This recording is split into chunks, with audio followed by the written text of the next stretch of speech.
श्री शिवाय नमस्ते दोस्तों। जैसे कि दोस्तों आप सब जानते हो, कल है सोमवार का दिन। सोमवार के दिन पड़ रही है द्वादशी तिथि। तो दोस्तों बस आपको 5 दीपक वाला अचूक उपाय करना है। यदि दोस्तों आप इस उपाय करते हो ना, तो जो भी आपकी मनोकामना होगी, धन को लेकर, व्यापार को लेकर, नौकरी को लेकर, वो मनोकामना आपकी अवश्य ही पूरी हो जाएगी। साथ ही अगर आपके जीवन में कोई समस्या चल रही है धन को लेकर, कार्य को लेकर, तो वो समस्या भी आपके जीवन की समाप्त हो जाएगी। पूज्य गुरु जी कथा को सुनकर उपाय को अच्छी समझाने का प्रयास करेंगे। तो आइए दोस्तों जानते हैं उपाय कैसे करना है। दोस्तों पहला जो उपाय है वो है मनोकामना पूर्ति के लिए। यदि आपकी कोई मनोकामना है धन को लेकर, व्यापार को लेकर, नौकरी को लेकर, तो आप इस उपाय को अवश्य कीजिए।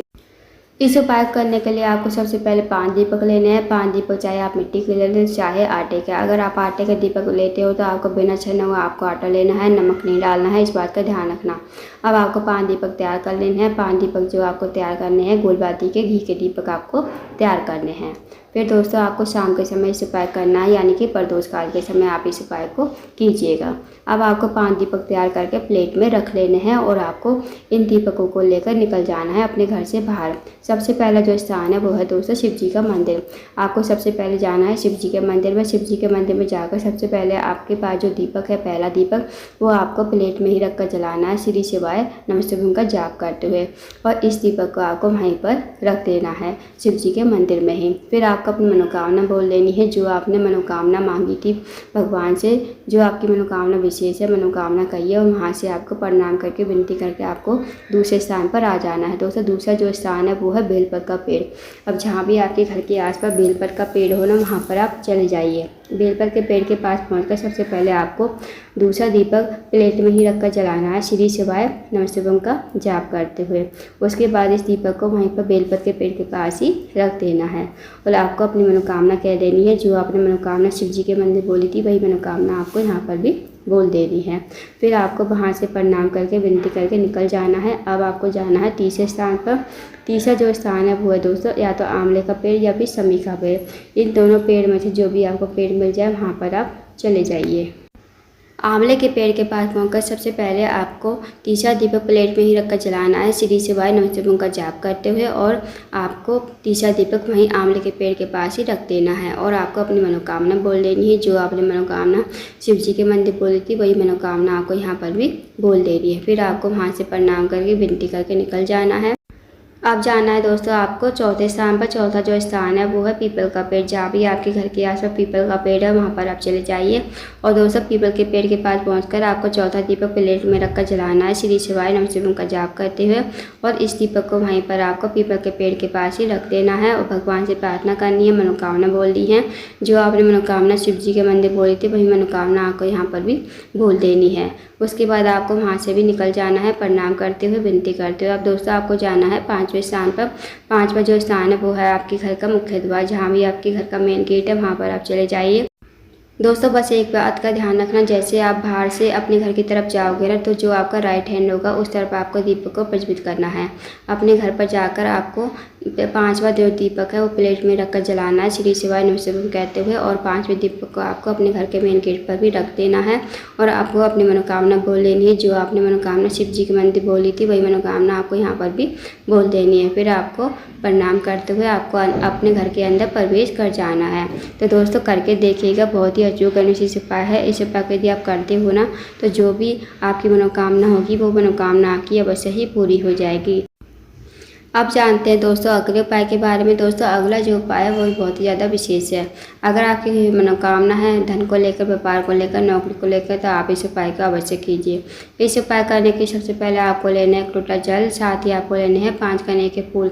जो 1 लोटा जल लोगे आप, वो आपको तांबे के पात्र में लेना है और आपको 5 कनेर के फूल लेने हैं जो पीले कलर के होते हैं।